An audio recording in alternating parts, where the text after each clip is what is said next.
But let's bring in the always dignified Hugh Hewitt, MSNBC political analyst and host of the Hugh Hewitt Show on the Salem Radio Network. Hugh, with a welcome to you.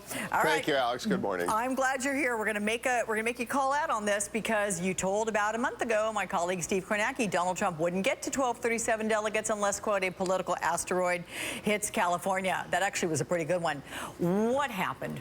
It hit Indiana instead. I went on vacation to Europe for 2 weeks, certain that when I came back, California would be on everyone's radar as a contested race between Ted Cruz and Donald Trump. In fact, it turned out to be a contested race between Hillary and Bernie. She has lost her lead. It's down to statistically insignificant 2%.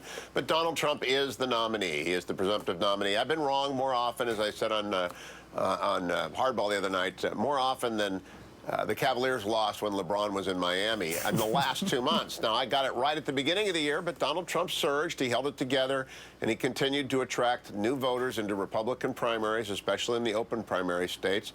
And he's actually accumulated more votes than any Republican nominee before. However, he hasn't received a majority of the Republican votes cast this year, which has never happened before. So he remains one of the most interesting, certainly the most unconventional and controversial nominee in modern times. Well, you are certainly in very good company calling it wrong, if you will. Everybody has. At one point, though, I know Donald Trump promised you that he would release his tax returns. Now his campaign chairman, Paul Manafort, saying he'd be surprised if that happens. So what is Trump hiding, and does it leave him vulnerable to attacks from both parties?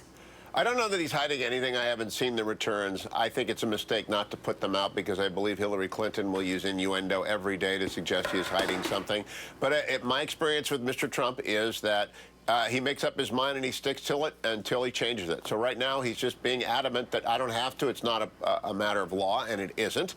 And so he did tell me in 2015 that he would, and he hasn't. And I think that is a problem for the campaign going forward. It may be a problem for some Republican voters, but his bigger problem by far is persuading the Never Trump people, who represent in the Gallup poll about 30% of the Republican Party, that he can be trusted to be the steward of the legacy of Reagan.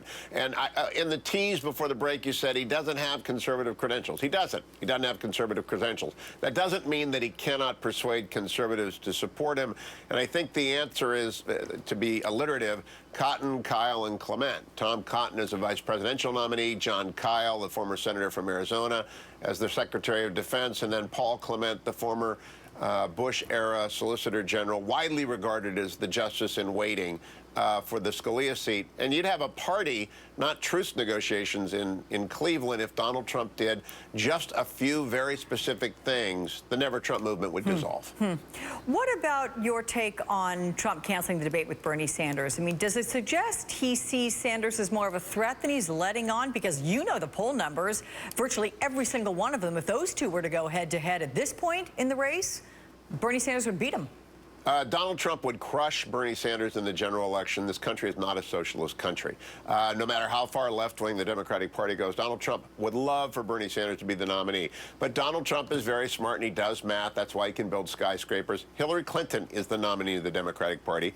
Her server makes her vulnerable. He does not want to go onto a stage with Bernie Sanders, who has dismissed the server as a non-issue. In fact, the server is a major issue. She compromised national security. She flaunted the law. I believe she broke 18 U.S.C. 1924.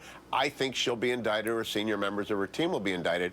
If Donald Trump goes onto a stage with Bernie Sanders to a huge audience. Whenever I did a debate with Donald Trump, we had 24 million people on the first debate I did that I participated in. He doesn't want to give that kind of an audience, which Bernie can't get on his own, to the dismissing of the charges against Mrs. Clinton in the Inspector General report. Secretary Clinton broke the law. Bernie Sanders doesn't care about that. Donald Trump does. So I think he's smart to deny him the platform. Now, Hugh, I want to take issue with you saying that you believe Hillary Clinton will be indicted, because yours is a pretty singular voice on that front, at least with people with whom I've spoken.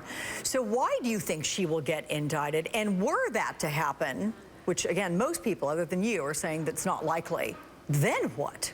Well, let me give you a little bit of background, Alex. I'm glad you asked. I served as a special assistant to 2 attorneys generals in the Reagan administration, and I was read into the sensitive compartmented information. And the briefing then was, if you leave it on your desk, you'll be disciplined. If you take it home, you'll be fired. If you give it to someone, you'll be prosecuted. Then I went to the White House counsel's office, and we had the same level of concern over classified information, particularly sensitive compartmented information, which had to be reviewed inside of a SCIF. And so I know 18 U.S.C. 1924 very well.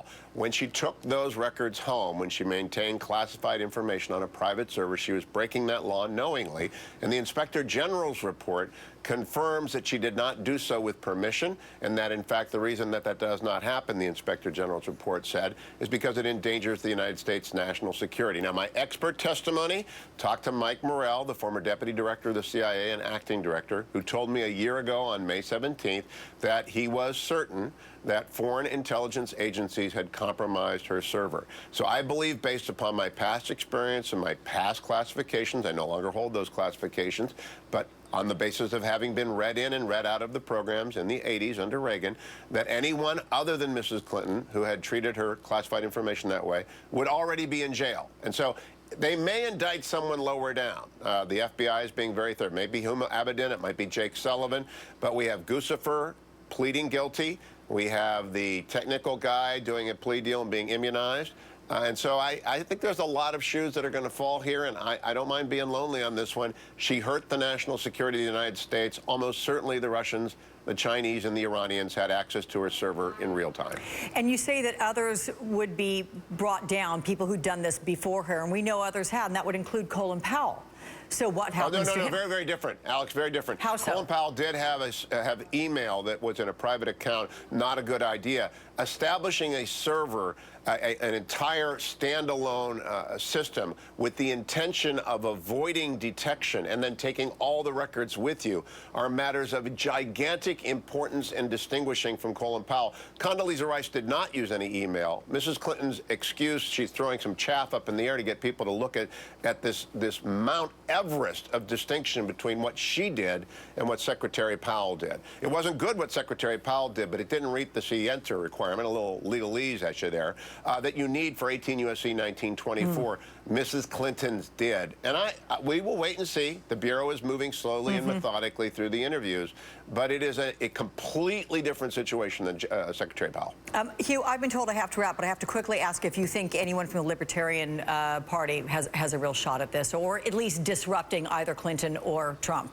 No, Gary Johnson told me 5 years ago we didn't need any aircraft carriers, and so I can't see a serious conservative voting for Gary Johnson ever.